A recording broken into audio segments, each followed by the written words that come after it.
ایک طوائف جو پیسے لے کر لوگوں کے ساتھ زنا کیا کرتی تھی۔ شیوانہ نام کی ایک طوائف روز اپنے گھر کے باہر کھڑی ہو کر گاؤں کے نوجوانوں کو زنا کرنے کی دعوت دیتی۔ جو نوجوان نیک ہوتے وہ اس کو دیکھ کر اپنی نگاہیں نیچی کر کے آگے نکل جاتے اور عیاشی اور گناہ کرنے والے نوجوان اس کے پاس چلے جاتے۔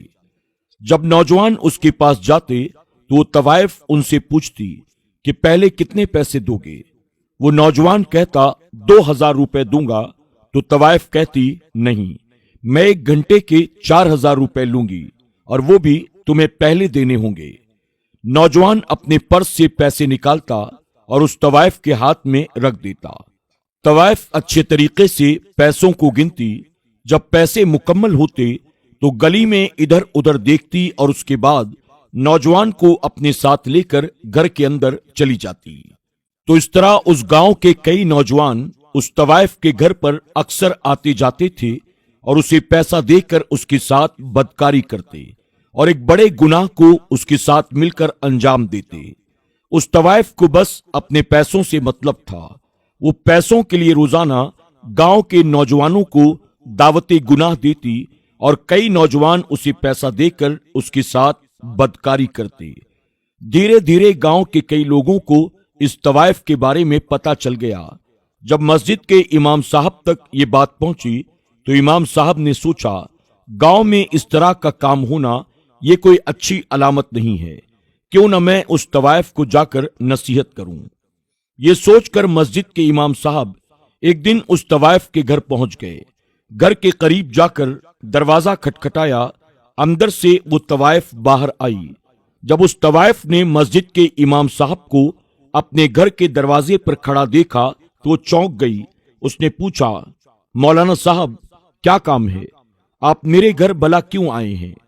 مسجد کے امام صاحب نے پوچھا، آپ کی 1 گھنٹے کی کتنی قیمت ہے؟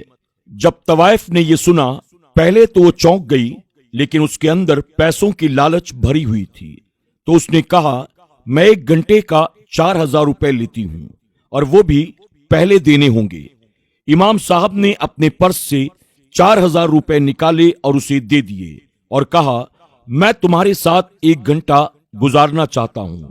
طوائف نے امام صاحب سے وہ پیسے لے لیے، پیسوں کو اچھی طریقے سے گن لیا اور پھر گلی میں ادھر ادھر دیکھا اور پھر کہا کہ ٹھیک ہے مولانا صاحب، آپ میرے گھر کے اندر آ جائیے۔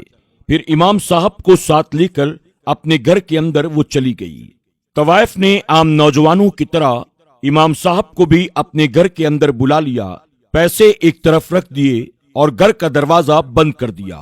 اس کے بعد امام صاحب کے سامنے کھڑے ہو کر اپنے کپڑے اتارنے لگی تو امام صاحب نے اپنی آنکھوں پر ہاتھ رکھ لیا اور کہنے لگے، رکو رکو، میں تمہارے پاس اس کام کے لیے نہیں آیا ہوں۔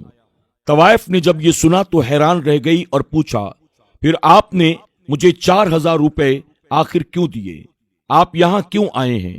اس پر امام صاحب نے کہا، میں نے تمہیں 1 گھنٹے کے 4000 روپے دیے ہیں، اب اس 1 گھنٹے میں جو چاہے وہ میں تمہارے ساتھ کر سکتا ہوں۔ طوائف نے کہا ٹھیک ہے، آپ بتائیے آپ 1 گھنٹے میرے ساتھ کیا کرنا چاہتے ہیں؟ امام صاحب نے کہا، جاؤ اور پہلے اچھے طریقے سے غسل کر کے آؤ۔ تو طوائف نے کہا کہ ٹھیک ہے، جیسی آپ کی مرضی، آپ کے پاس 1 گھنٹے کا وقت ہے، مجھے کیسے بھی کر کے یہ 1 گھنٹے آپ کے ساتھ گزارنے ہیں، میں غسل کرنے کے لیے چلی جاتی ہوں۔ طوائف غسل کرنے کے لیے چلی گئی اور کچھ دیر کے بعد غسل کر کے واپس امام صاحب کے سامنے آ کر کھڑی ہو گئی۔ اپنی گھڑی کو دیکھتے ہوئے اس نے امام صاحب سے کہا، اب آپ کے پاس 40 منٹ اور رہ گئے ہیں، اب بتائیے آگے کیا کرنا ہے؟ امام صاحب نے کہا، 2 مصلے نکالو اور وہاں بچھاؤ۔ طوائف نے کہا کہ ٹھیک ہے، جیسی آپ کی مرضی، آپ جیسا کہو گے میں ویسا ہی کروں گی۔ طوائف نے 2 مصلے نکالے اور زمین پر بچھا دیے۔ امام صاحب نے کہا، ایک مصلے پر تم بیٹھ جاؤ اور ایک مصلے پر میں بیٹھتا ہوں۔ پھر ایک مصلے پر طوائف نے نماز پڑھنا شروع کر دیا اور دوسرے مصلے پر امام صاحب نے نماز پڑھنا شروع کر دیا۔ جب امام صاحب نے نماز مکمل کر لی تو دعا کے لیے اپنے ہاتھوں کو اٹھایا اور دعا مانگی، یا اللہ